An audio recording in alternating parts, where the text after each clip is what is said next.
Hi, ನಾನು Shivamani, film director. Welcome to ಫಿಲ್ಮಿಸ್ಪಿಯಾ. ನಾನು ರಂಗಭೂಮಿಯಿಂದ ಬಂದವನು. 82 to 86 I was in theatre. ನಾನು ಪ್ರಕಾಶ್ ರಾಜ್, ಮಾನವರು, ಸತ್ಯಸಂಧ, ಆರ್ ನಾಗೇಶ್ ಅಂತ ಹೇಳಿ ಅವರ ಜನನಾಟ್ಯ ಮಂಡಳಿ ಅನ್ನೋ ಒಂದು ತಂಡದಿಂದ ಬಂದವನು. ಅದಾದಮೇಲೆ I came to film industry. ನನಗೆ ಶಂಕರ್ ನಾಗ್ ಅವರು ರೋಲ್ ಮಾಡಲ್. ಈ ಸಿನಿಮಾಗೆ ಬರೋದಕ್ಕೆ, ನಿರ್ದೇಶಕನಾಗೋದಕ್ಕೆ ಅವರೇ ಕಾರಣ. ಅವರ ವ್ಯಕ್ತಿತ್ವ ನನ್ನನ್ನು ತುಂಬ ಅಟ್ರ್ಯಾಕ್ಟ್ ಮಾಡ್ತು. ಅವ್ರ ಜೊತೆ ನಾನು ಕೆಲಸ ಮಾಡಿಲ್ಲ, ಅವ್ರನ್ನ ನೋಡಿದೆ, ಅವ್ರನ್ನ ಫಾಲೋ ಮಾಡಿದೆ, ಅವ್ರ ಬಗ್ಗೆ ಓದಿದೆ, ತಿಳ್ಕೊಂಡೆ, ಅವ್ರ ಸಿನಿಮಾಗಳನ್ನು ಕಂಡೆ. ಸೊ ಅದೇನೋ ಒಂಥರ ಅಟ್ರ್ಯಾಕ್ಟಿಂಗ್ ಪರ್ಸ್ನಾಲಿಟಿ ಅದು. ಇಲ್ಲ, ಶಂಕರ್ ನಾಗ್ ಅವ್ರ ಥರ ಏನೋ ಸಾಧನೆ ಮಾಡಬೇಕು ಅಂತ ಹೇಳಿ ನಾನು I came to films. So from there I worked as a assistant director to different directors. I become a director in 1992. ಅಂದರೆ ಪ್ರತಿಯೊಬ್ಬನಿಗೆ ಅದನ್ನು ಹೆಂಗೆ ಹೇಳೋದು ಅಂತ ಗೊತ್ತಿಲ್ಲ. ಅಂದರೆ ಅವರಲ್ಲಿರೋ ಕ್ವಾಲಿಟಿಗಳೆಲ್ಲ ಅದ್ಭುತವಾದಂಥ ಕ್ವಾಲಿಟಿ. ಯಾಕೆಂದರೆ ಇನ್ ಎ ಶಾರ್ಟ್ ಸ್ಪ್ಯಾನ್ ತುಂಬ ಏನಂತಾರೆ, ಅದ್ಭುತವಾದ ಸಾಧನೆಗಳನ್ನು ಮಾಡಿ ತುಂಬ ಶಾರ್ಟ್ ಟೈಮ್ನಲ್ಲಿ ಹೊರಟೋದ್ರು ಅವರು. ಬಟ್ ಒಂಥರ ಅಟ್ರ್ಯಾಕ್ಟಿಂಗ್ ಪರ್ಸ್ನಾಲಿಟಿ. ನಾನು ಇದು ಅದು ಅಂತ ಹೇಳಲಿಕ್ಕೆ ನನಗೆ ಆಗಲ್ಲ. It's a package. Shankar Nag ಅವರು ಅಂದ ತಕ್ಷಣವೇ ಒಂಥರ ಇನ್ಸ್ಪೈರಿಂಗ್ ಪ್ಯಾಕೇಜ್ ಅದು. ಅವರ ಪ್ರತಿಯೊಂದು ಮೂಮೆಂಟು ಇಷ್ಟ ನಮಗೆ. ಒಂಥರ ಒಂದು ಮಾಯೆ ಅದು, ಒಂದು ಅಟ್ರ್ಯಾಕ್ಷನ್ ಅದು. ಅವ್ರು ನೋಡ್ತಿದ್ದಂಗೆ ಹಂಗೆ ಅನಿಸೋದು ನಮಗೆ. May be is the only actor ಅಂತ ಅನಿಸ್ಬೋದು. ಅಷ್ಟು ಇವತ್ತಿಗೂ ಕೂಡ, ಅವರು ಸತ್ತು ಇಷ್ಟು ವರ್ಷಗಳಾದ್ರೂ ಕೂಡ ಇನ್ನೂ ಒಂದು ಕ್ರೇಜ್ ಆಗೇ ಇದೆ ಇದರಲ್ಲಿ. ಸೊ ಟೋಟಲಿ ಶಂಕರ್ ನಾಗ್ ಅಂದ್ರೇ ಇಷ್ಟ. ಅವ್ರ ನಟನಾಗಿ ಇಷ್ಟ, ನಿರ್ದೇಶಕನಾಗಿ ಇಷ್ಟ, ಅವರು ಕ್ರಿಯೇಟಿವ್ ಆಗಿ ಅವರು ತೊಡಗಿಸ್ಕೊಂಡ ರೀತಿ ಇಷ್ಟ. ಆಮೇಲೆ ಅವರು ರಂಗಭೂಮಿಯಿಂದ ಬಂದವರು. ಅವರ ಒಂದು ಇನ್ನೋವೇಟಿವ್ ಥಾಟ್ಸ್ಗಳೇನೇನಿತ್ತು ಅವತ್ತಿನ ಮಟ್ಟಕ್ಕೇನೆ. ಆ್ಯಕ್ಸಿಡೆಂಟ್ ಸಿನಿಮಾ ಆಗ್ಬೋದು, ಒಂದು ಮುತ್ತಿನ ಕಥೆ ಆಗ್ಬೋದು, ಅವತ್ತು ಅಂಡರ್ ವಾಟ್ರಲ್ಲಿ ಯಾರೂ ಶೂಟ್ ಮಾಡಿರಲಿಲ್ಲ. ಒಂದು ರಿಯಾಲಿಟಿ, ಒಂದು ಅಥೆಂಟಿಕ್ ಫಿಲ್ಮ್ಸ್. ಮಿಂಚಿನ ಓಟ ಆಗ್ಬೋದು, ಒಂದಾನೊಂದು ಕಾಲದಲ್ಲಿ ಅವರು ಆ್ಯಕ್ಟ್ ಮಾಡಿದಂಥ ಸಿನಿಮಾ ಆಗ್ಬೋದು. ಆಮೇಲೆ ಅವರ ಒಡನಾಟಗಳು ಏನು, ಗಿರೀಶ್ ಕಾರ್ನಾಡ್ರು, ಆ ಥರದ ಸಿನಿಮಾ, ಒಂದು ಬ್ರಿಡ್ಜ್ ಫಿಲ್ಮ್ಸ್ಗಳು. ಕಮರ್ಷಿಯಲ್ ಸಿನಿಮಾದಲ್ಲಿ ಹೀರೋ ಆಗಿದ್ದರೂ ಕೂಡ ಬ್ರಿಡ್ಜ್ ಫಿಲ್ಮ್ಗಳನ್ನು ಮಾಡ್ತಿದ್ರು. ಒಂದು ಆಕರ್ಷಕ ವ್ಯಕ್ತಿತ್ವ. ಯಾರೇ ಆದರೂ ಅವ್ರ ಥರ ಆಗಬೇಕು ಅಂತ ಅಂದ್ಕೊಳ್ಳೋದ್ರಲ್ಲಿ ಎಲ್ಲರಿಗೂ ತುಂಬ ಈಸಿಯಾಗಿ ಅಟ್ರ್ಯಾಕ್ಟ್ ಆಗ್ತಿದ್ದಂಥ ವ್ಯಕ್ತಿ. ರವಿ ಅವರು ತುಂಬ ಗ್ಲ್ಯಾಮರು, ತುಂಬ ಪ್ರತಿಯೊಂದು ವಿಚಾರವನ್ನು ಕಲರ್ಫುಲ್ಲಾಗಿ ಹೇಳುವಂಥ ಒಬ್ಬ ನಿರ್ದೇಶಕ ಅವರು, ಒಬ್ಬ ಆ್ಯಕ್ಟರ್. ಯಾವುದನ್ನು ಬಡತನಗಳೇ ಇರಲ್ಲ ಅವ್ರ ಸಿನಿಮಾದಲ್ಲಿ. ಎಲ್ಲವೂ ಕಲರ್ಫುಲ್ಲಾಗಿರಬೇಕು. ಸಿನಿಮಾ ಅಂದರೆ ಇಟ್ಸ್ ಎ ಡ್ರೀಮ್ ಥರ, ಆ ಥರ ಫೀಲ್ ಮಾಡುವಂಥವ್ರು ರವಿಚಂದ್ರನ್ನು. ಶಂಕರ್ ನಾಗ್ ಬಂದು ಇಸ್ ಅ ಪಕ್ಕಾ ಅಥೆಂಟಿಕ್ ಫಿಲ್ಮ್ ಮೇಕರ್. ಏನು ಇವತ್ತಿನ ನಗ್ನ ಸತ್ಯ, ಸಿನಿಮಾ ನೋಡ್ತಿದ್ದಂಗೆ ನಮ್ಮ ಕಣ್ಣೆದುರುಗಡೆ ಈ ಥರ ಆಗ್ತಿದೆಯೇನೋ ಅನ್ನೋಷ್ಟು ಒಂದು ರಿಯಾಲಿಟಿ. ಸೊ ಇಬ್ಬರು ಫಿಲ್ಮ್ ಮೇಕರ್ಸೇನೆ. ಇವರು ಒಂದು ಕನಸು, ಒಂದು ಕಲರ್ಫುಲ್, ಒಂದು ಏನೋ ಒಂದು ಕ್ರಿಯೇಷನ್. ಅದು ಒಂದೇ ವಿಚಾರನ ಇಬ್ಬರು ಕಟ್ಟಿಕೊಟ್ರೆ ಹೇಗಿರುತ್ತೆ ಅಂದರೆ, ಅವರಲ್ಲಿ ಪಕ್ಕಾ ರಿಯಾಲಿಟಿ ಇರುತ್ತೆ, ಪಕ್ಕಾ ಅಥೆಂಟಿಸಿಟಿ ಇರುತ್ತೆ. ಇವರಲ್ಲಿ ಪಕ್ಕಾ ಒಂದು ಕ್ರಿಯೇಷನ್ ಇರುತ್ತೆ, ಒಂದು ಅದ್ಭುತ ವಂಡರ್. ಹಿಂಗಿರುತ್ತಾ ಒಂದು ಹಾಡುಗಳು ಹೆಂಗಿರುತ್ತಾ, ಒಂದು ಸೆಟ್ ಹೆಂಗಿರುತ್ತಾ, ಒಂದು ಹುಡುಗಿನ ಇಷ್ಟು ಅಂದವಾಗಿ ತೋರಿಸ್ಬೋದಾ. ಸೊ ಆ ಥರ ಪ್ರತಿಯೊಂದೂ ಕಲರ್ಫುಲ್ಲಾಗಿ ತೋರಿಸ್ತಾರೆ ರವಿ ಸರ್. ಜೋಶ್ ಅನ್ನೋ ಒಂದು ಸಿನಿಮಾ ಮಾಡಿದೆ. ಅದರಲ್ಲಿ ಆ ಯೂತ್ ಲೈಫ್ ಇದೆಯಲ್ಲ, journey of youth after 10th to degree, ಅದು ತುಂಬ ಚೆನ್ನಾಗಿ ಮೂಡ್ ಬಂತು. ಅದಕ್ಕೆ ನಮ್ಮದೊಂದು ಟ್ಯಾಲೆಂಟ್ ಹಂಟ್ ಅಂತ ಹೇಳ್ಬೋದು, ಅಥವಾ ಆ ಯೂತ್ ಜೊತೆ ನಮಗೆ ಇದ್ದಂಥ ಒಡನಾಟ, ಮತ್ತು ಅದ್ರ ಬಗ್ಗೆ ಮಾಡಿದಂಥ ಒಂದು ಸ್ಟಡಿ ಸಿನಿಮಾದಲ್ಲಿ ವರ್ಕ್ ಆಯಿತು. ತುಂಬ ಅದ್ಭುತವಾಗಿ ವರ್ಕ್ ಆಯಿತು ಅದು. ಅದನ್ನು ಆ್ಯಕ್ಚುಲಿ ಸುವರ್ಣ ಚಾನಲ್ನ ಬಿಸ್ನೆಸ್ ಹೆಡ್ ಅನೂಪ್ ಚಂದ್ರಶೇಖರ್ ಅಂತ ಹೇಳಿ ಆ ಸಿನಿಮಾ ನೋಡಿದ್ರು.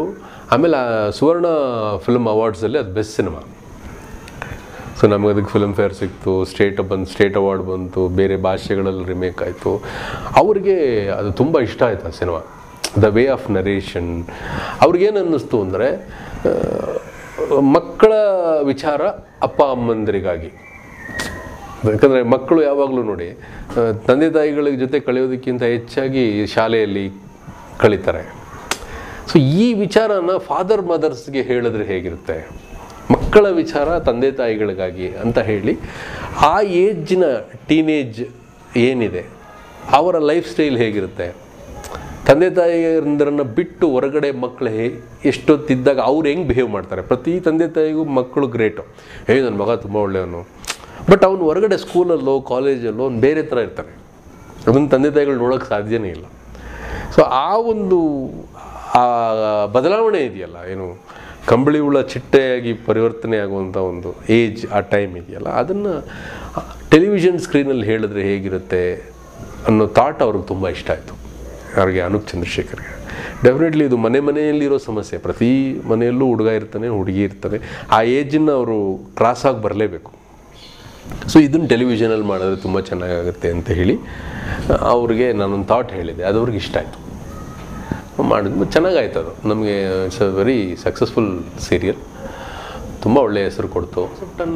ಅದು ಆ್ಯಕ್ಚುಲಿ ನನಗೆ ಮೊದಲಿಂದನೂ ಈ ಸಿನಿಮಾ ಒಂದು ಅದ್ಭುತ ಪ್ರತಿಭೆಗಳು, ಅವರಿಗೆ ಒಂದು ಸಿನಿಮಾಗೆ ಒಂದು ಬ್ರಿಡ್ಜ್ ಇರಲಿಲ್ಲ, ಒಂದು ಕನೆಕ್ಟಿಂಗ್ ಪಾಯಿಂಟ್ ಇರಲಿಲ್ಲ. ಸೊ ನನಗೂ ಕೂಡ beginning when I came to cinema entry ತುಂಬ ಕಷ್ಟನೇ ಆಗಿತ್ತು.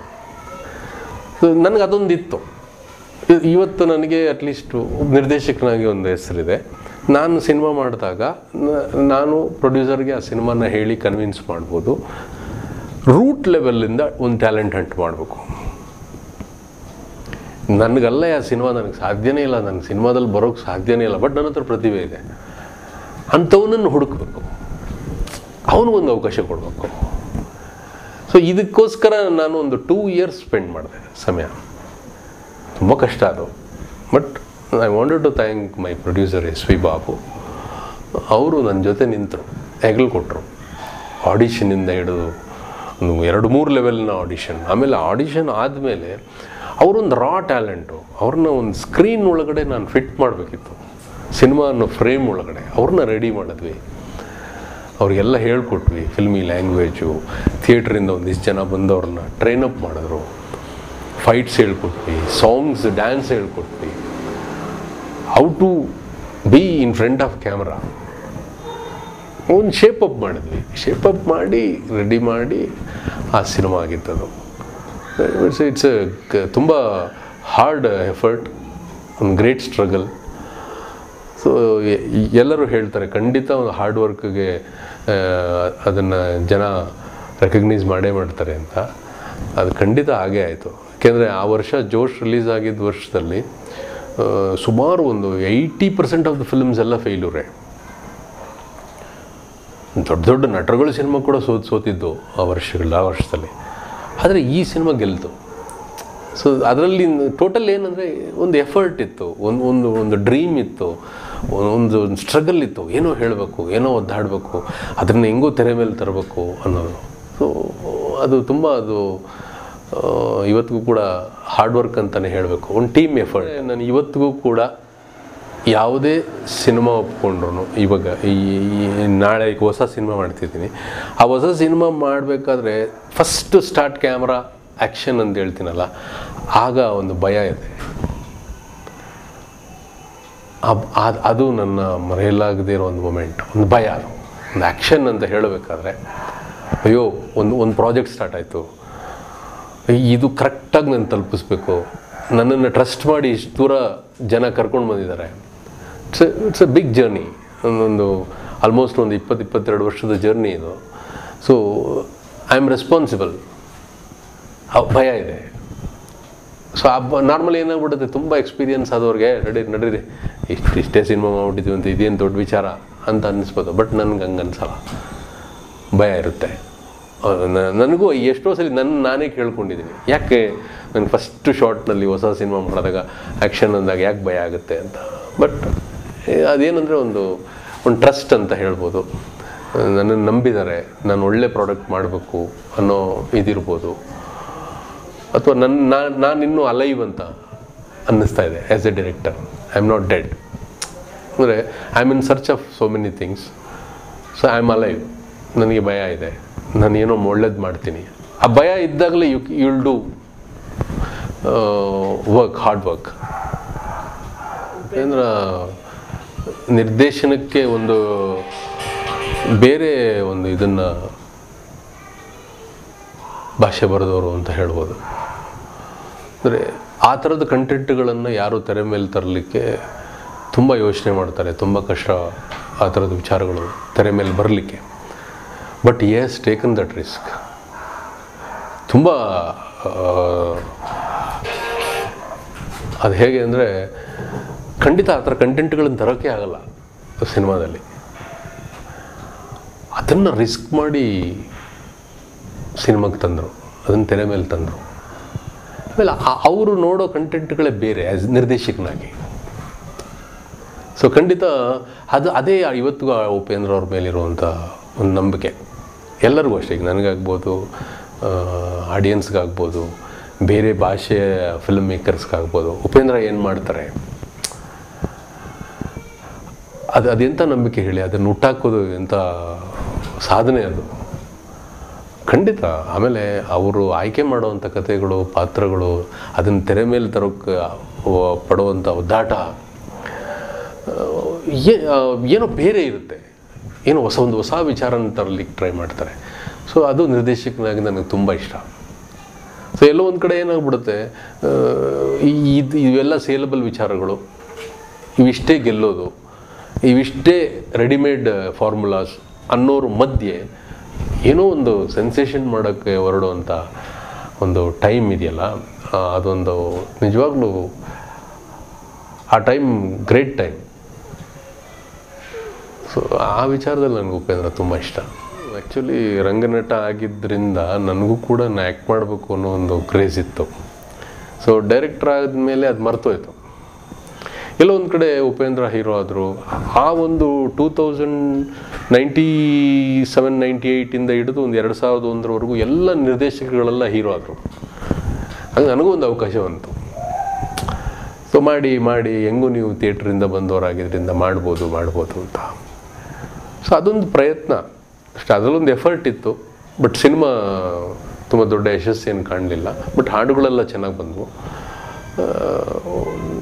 It's an experience. ನನಗೇನು ಅನ್ನಿಸ್ತು ಅಂದರೆ, ಆ ಕಂಟೆಂಟ್ನಲ್ಲಿ ನಾನು ನೋಡಲಿಕ್ಕೆ ಇಷ್ಟಪಡಲಿಲ್ವೇನೋ ಅಂತ ಅನ್ನಿಸ್ತು. ಆ ಕಂಟೆಂಟ್ ಏನಿದೆ, ಒಂದು ಯೂತ್ಫುಲ್ ಒಂದು ಲವ್ ಸ್ಟೋರಿ ಆಗಿ ಆ ಥರದ ಕತೆಗೆ ನಾನು ಸೂಟ್ ಆಗಲಿಲ್ವೇನೋ ಅಂತ ಅನ್ನಿಸ್ತು. ಅಂದರೆ ಆಡಿಯನ್ಸ್ ನನ್ನಿಂದ ಬೇರೆ ಇನ್ನೇನೋ ಏನಂತಾರೆ, ಒಂದು ಡಾರ್ಕ್ ಸಿನಿಮಾ, ಬೇರೆ ಸೈಡ್ ಆಫ್ ಅಂಡರ್ ವರ್ಲ್ಡೋ, ಆ ಥರದ್ದೇನೋ ಥ್ರಿಲ್ಲರೋ, ಬೇರೆ ಥರದ ಸಿನಿಮಾ ನಿರೀಕ್ಷಿಸಿದ್ರೇನೋ ಮೇ ಬಿ. ಸೊ ನನಗೆ ಸ್ವಲ್ಪ ಈ ಗಡ್ಡ ಎಲ್ಲ ಇದ್ದಿದ್ದರಿಂದ ಆ ಥರದ್ದು ಒಂದು ಕೈಂಡ್ ಆಫ್ ವಿತೌಟ್ ಸಾಂಗ್ಸ್, ಏನೋ ಒಂದು ಥ್ರಿಲ್ಲರು, ಏನೋ ಒಂದು ಅಂಡರ್ವರ್ಲ್ಡ್ ಕೈಂಡ್ ಆಫ್ ಒಂದು ಎಲಿಮೆಂಟು, ಬೇರೆ ಏನೋ ಅದೇನು ನಾನು ಹೇಳ್ತೀನಲ್ಲ ಡಾರ್ಕರ್ ಸಿನಿಮಾ, ಆ ಥರದ್ದು ಏನೋ ಈ ಗ್ಯಾಂಗ್ಸ್ ಆಫ್ ವಾಸಿಂಪುರ್ ಅದೆಲ್ಲ ಬಂತಲ್ಲ, ಸತ್ಯ, ಶಿವ, ಆ ಥರದ್ದು ಏನೋ ನಿರೀಕ್ಷಿಸಿದ್ರು. ಬಟ್ ಅದು ಆಗಲಿಲ್ಲ ಅಂತ ಇರ್ಬೋದೇನೋ ಅಂತ. ಅದೇ ಈಗ ನನಗೇನೆಂದರೆ ಒಂದಿಷ್ಟು ಎಕ್ಸೈಟ್ ಮಾಡುವಂಥ ಸಿನಿಮಾ ಮಾಡಬೇಕು ಅನ್ನೋದು ಈ ನಡುವೆ ಆಫ್ಟರ್ ಜೋಶ್ ನಾನು ತಗೊಂಡಂಥ ತೀರ್ಮಾನ. ಹಂಪಿ ಡೈನೆಸ್ಟಿ ಬಗ್ಗೆ ಒಂದು ಕತೆ ರೆಡಿ ಮಾಡ್ತಾಯಿದ್ದೀನಿ, ಕೃಷ್ಣದೇವರಾಯರ ಬಗ್ಗೆ. ಸೊ 1500 ಅವರ ಆಳ್ವಿಕೆ ಏನಿತ್ತು ಅಂದರೆ ಅದು ಪಕ್ಕಾ ಪಿರಿಯಾಡಿಕ್ ಸಿನಿಮಾ ಆಗಿರಲ್ಲ, ಅದರ ಮೇಲೆ ಬೇಸ್ ಆಗಿರುತ್ತೆ ಒಂದು ಇವತ್ತಿನ cinema. It's a blend of both. So ತುಂಬ ವರ್ಷಗಳಿಂದ ಮಾಡ್ತಾಯಿದ್ದೀನಿ. ಈಗ ಅದಕ್ಕೊಂದು ಚಾಲನೆ ಸಿಗೋ ಥರ ಒಂದು ಸಿಗ್ನಲ್ ಕಾಣ್ತಾ ಇದೆ. ಸೊ ಅದೊಂಥರ ವರ್ಕ್ ನಡೀತಾ ಇದೆ ಎಲ್ಲವೂ. So not at finalised, but ಅದು ಯಾವತ್ತಿದ್ರೂ ಅದ್ಭುತ ಸಿನಿಮಾ ಆಗುತ್ತೆ. ಅದು ಇವತ್ತಾಗುತ್ತೋ ನಾಳೆ ಆಗುತ್ತೋ ಇನ್ಯಾವತ್ತಾಗುತ್ತೋ ಗೊತ್ತಿಲ್ಲ. ಬಟ್ ನನ್ನ ಲೈಫ್ನಲ್ಲಿ ಅದೊಂದು ಸಿನಿಮಾ ಮಾಡೇ ಮಾಡ್ತೀನಿ. ಬಟ್ ಇಟ್ ಇಸ್ ಒಂದು ಏನಂತಾರೆ ಕನ್ನಡ ಚಿತ್ರರಂಗಕ್ಕೆ ಮತ್ತು ನನಗೆ ನನ್ನ ಲೈಬ್ರರಿಯಲ್ಲಿ ಅದೊಂದು ಅದ್ಭುತವಾದಂಥ ಸಿನಿಮಾ ಆಗುತ್ತೆ. ಪ್ರತಿ ಡೈರೆಕ್ಟರ್ಗೆ ಒಂದು ಡ್ರೀಮ್ ಇರುತ್ತೆ ಈ ಥರದ್ದೊಂದು ಸಿನಿಮಾ ಮಾಡಬೇಕು ಅಂತ. ಸೊ ಆ ಥರದ್ದೊಂದು ಕಂಟೆಂಟ್ ಅದು. ಅದಕ್ಕೆ ಎಷ್ಟು ಕೆಲಸ ಮಾಡಿದ್ರೂ ಸಾಲಲ್ಲ. I am working on it. ಅದಲ್ಲದೆ ಇನ್ನೊಂದು ಪಕ್ಕಾ ಏನು ಫನ್ ಓರಿಯೆಂಟೆಡ್ ಒಂದು ಕತೆ ಅದೊಂದು ರೆಡಿ ಮಾಡ್ತಾಯಿದ್ದೀನಿ. ಸೊ ಎರಡಕ್ಕೂ ಆಲ್ಮೋಸ್ಟು ಪ್ರಾಜೆಕ್ಟು ಪ್ರೊಡ್ಯೂಸರ್ಸ್ಗಳಿದ್ದಾರೆ. ಸೊ ಕೆಲಸ ಸ್ಕ್ರಿಪ್ಟ್ ವರ್ಕ್ ಇಸ್ಕೊಂಡು ಸದ್ಯಕ್ಕೆ ಆಲೋಚನೆ ಇಲ್ಲ. ನಾನು ಆ ಥರದ್ದು ಏನೋ ಮಾಡೋದು ಸುಮಾರು ಜನ ಹೇಳ್ತಾರೆ ಮಾಡಿ ಮಾಡಿ ಮಾಡಿ ನಿಮಗೇನು ತುಂಬ ಈಸಿ ಮಾಡ್ಬೋದು ಅಂತ. ಬಟ್ ಅದೇನೆಂದರೆ ಡಬಲ್ ರೋಲ್ ಅದು. ಸೊ ಎರಡೂ ರೋಲನ್ನು ನಿಭಾಯಿಸೋದು ಕಷ್ಟ. ಅದಕ್ಕೆ ನಿಮ್ಗೇನಂದ್ರೆ ಮ್ಯಾನ್ ಪವರ್ ಬೇಕು. ಪ್ರೊಡಕ್ಷನ್ ಅಂದಾಗ you have to fix a director and put that one side of a responsibility on him. ನಮ್ಮದು ಬರೀ ಪ್ರೊಡ್ಯೂಸರಾಗಿ ಕೆಲಸ ಮಾಡಬೇಕು. ಬಟ್ ಇಲ್ಲಿ ನೀವು ಡೈರೆಕ್ಟರ್ ಆ್ಯಂಡ್ ಇನ್ವೆಸ್ಟರ್ ಆಗಿಬಿಟ್ಟಾಗ ಇಟ್ಸ್ ಎ ವೆರಿ ಟಫ್. ತುಂಬ ಕ್ಲಿಯರ್ ಆಗಿದ್ದಾರೆ. ಒಳ್ಳೆ ಕಂಟೆಂಟು ಒಳ್ಳೆ ಸಿನಿಮಾ ಕೊಟ್ಟರೆ ಅವ್ರು ಯಾವತ್ತೂ ಕೈ ಬಿಟ್ಟೇ ಇಲ್ಲ. ಬಟ್ ನಾವು ಅವರನ್ನು ಅರ್ಥಕೊಂಡು ಸಿನಿಮಾ ಮಾಡಬೇಕು. ನಾವಿನ್ನೂ ಹಳೆಯದನ್ನೇ ಕೊಡ್ತೀವಿ ಅಂದರೆ ಅವ್ರು ನೋಡಲ್ಲ. Very clear. ಅವರ ಸಮಯ, ಅವರ 2.5 ಗಂಟೆ ಸಮಯ, ಅವರ ಒಂದು ಟಿಕೆಟ್ನ ದುಡ್ಡು ತುಂಬ ಪ್ರೀಷಿಯಸ್, ಅದು ತುಂಬ ವ್ಯಾಲ್ಯೂಬಲ್. ಅದನ್ನು ಇಂಡಸ್ಟ್ರಿ, ನಿರ್ದೇಶಕ, ರೈಟರ್, ನಟ ಎಲ್ಲ ನಮಗೇನು ಒಂದು ಸಿನಿಮಾ ಅಂತ ನಾವು ಕೊಡ್ತೀವಿ, ನಾವೆಲ್ಲರೂ ಅದಕ್ಕೆ ಜವಾಬ್ದಾರರು. ಅವರು ತುಂಬ ಆ್ಯಂಬಿಷನಿಂದ ಬರ್ತಾರೆ. ಆ ಒಂದು ನಂಬಿಕೆನ ನಾವು ಕಳ್ಕೊಬಾರ್ದು. ಸೊ ನಾವೇನು ಮಾಡಿದ್ರು ನೋಡ್ಬಿಡ್ತಾರೆ, ಅದೆಲ್ಲ ಸುಳ್ಳು. ಅವರು ಎಷ್ಟು ನಂಬ್ತಾರೆ, ನಾವು ಮೋಸ ಮಾಡಿದ ತಕ್ಷಣ ನಮ್ಮನ್ನು ಕೈ ಬಿಟ್ಬಿಡ್ತಾರೆ. ಬಟ್ ಅವರ ಟ್ರಸ್ಟನ್ನು ಉಳಿಸುವಂಥ ಕೆಲಸ ಆಗಬೇಕು. ಅದಕ್ಕೆ ಅವರು ಹೆಂಗೇನು ಅಡ್ವಾನ್ಸ್ ಆಗಿ ಏನು ಇನ್ನೋವೇಟಿವ್ ಆಗಿ ಯೋಚನೆ ಮಾಡಿಕೊಂಡು ಅವ್ರು ಹೆಂಗೆ ಟ್ರಾವೆಲ್ ಮಾಡ್ತಿದ್ದಾರೆ ಅದನ್ನು ನಾವು ಫಾಲೋ ಮಾಡಬೇಕು. ತುಂಬ ಸ್ಪೀಡ್ ಇದ್ದಾರೆ ಜನ. ರಿಮೋಟ್ ಎಡ್ಜಲ್ಲಿ ಪ್ರಪಂಚ ಇದೆ, ಮೌಸ್ ಎಡ್ಜಲ್ಲಿ ಎಲ್ಲವೂ ಇದೆ. ಸೊ ವೆರಿ ಈಸಿ ಅವ್ರಿಗೆ ಪ್ರಪಂಚ ನೋಡೋದು. ನೀವು ಇನ್ನೂ ನಾನು ಬಾವಿ ತೋರಿಸ್ತೀನಿ, ಕೆರೆ ತೋರಿಸ್ತೀನಿ ಅಂತ ಹೇಳಿದ್ರೆ ಅವ್ರು ನೋಡಲ್ಲ. They know our limitation of our industry also.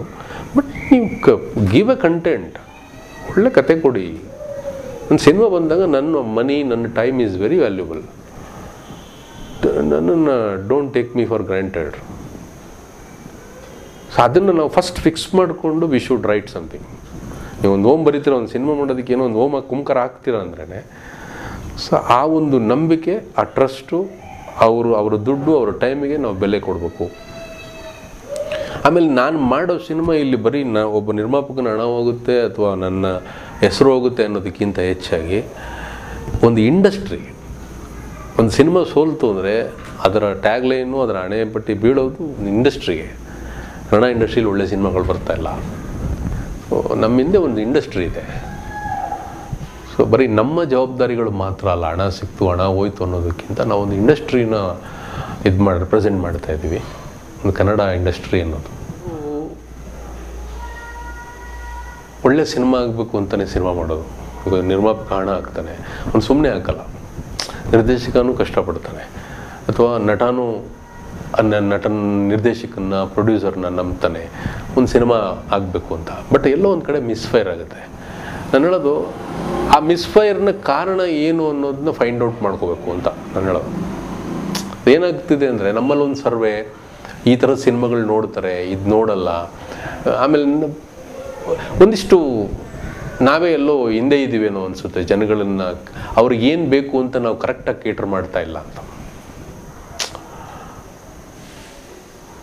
So hero ಇದ್ದ ತಕ್ಷಣ ಒಂದು ಇನಿಷಿಯಲ್ ಬರುತ್ತೆ, ಹಾಕಿದ ಹಣಕ್ಕೆ ಒಂದಿಷ್ಟು ಲಾಭ ಸಿಗ್ಬೋದು ಅಥವಾ ಲಾಸ್ ಆಗ್ಬೋದು ಅಥವಾ ಇನ್ನೇನೋ ಆಗ್ಬೋದು.